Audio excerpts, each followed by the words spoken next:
ang umahad lang sa pagpupuri natin ay yung kasalanan. Nandiyo ba tayo?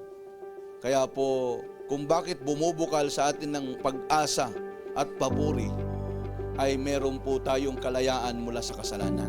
Palalahanan mo ang mga mananampalataya na huwag silang magugulo. Palalahanan mo ang mga mananampalataya na magpasakop, sumunod sa may kapangyarihan. Kinakailangan lagi silang handa sa paggawa ng anumang mabuti. Kaya pinag-aralan po natin ang Book of Titus sa magitan ng good news and good works. Kaya pinaalala ni Apostol Pablo, yung tamang paniniwala nagdudulot ng tamang pamumuhay. Nandiyo ba tayo? Nag-instruct ang Panginoon sa iglesia sa araw na ito. Hindi po yung gusto lang natin naririnig. Mahalaga, tanggapin natin ang instruction ng Diyos sa iglesia. Na paglabas natin dito sa lugar na ito ay makikita, sabi ko nga po, makikita yung ating pagkakaiba. Kaya ang bawat isa atin dito ay tinawag sa mabuting balita. Naniniwala po ba tayo? Naniniwala ko na ang bawat isa rin dito, tinawag po sa mabuting balita. Makiisa sa mabuting balita. Pinili tayo ng Diyos sa paanong paraan na makibahagi o makiisa sa magandang balita ng Diyos kay Kristo Jesus na kanyang anak.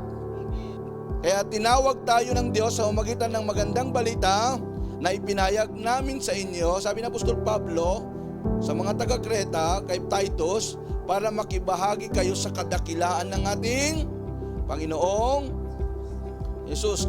Anuman salungat sa mabuting balita at hindi ayon dito ay mali. Kaya anumang pangangaral na hindi akma doon sa mabuting balita, iyon ay mali. Amen? Kaya bakit? Kasi ang dulot ng mabuting balita ay mabuting gawa.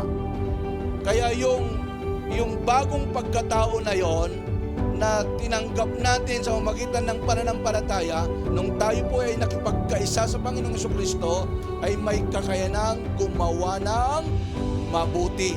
Pero yung pag hindi tayo sumampalataya, kahit anong mabubuti mong gawa, wala siyang kakayanang na ikaw ay baguhin. Nandiyo ba tayo? Kahit anong mabubuti mong gawa, kung hindi ka nakipagkaisa kay Kristo, wala pong mababagong buhay. Nandiyo tayo? Hindi po mag-produce ng new life yung isang tao dahil sa mabubuting gawa. Nagkaroon lamang po ng produce ng bagong buhay dahil tayo po ay nakipagkaisa sa Panginoong Jesucristo at meron na tayong bagong buhay, kaya tayo ngayon ay gumagawa na ngayon ng mabuti.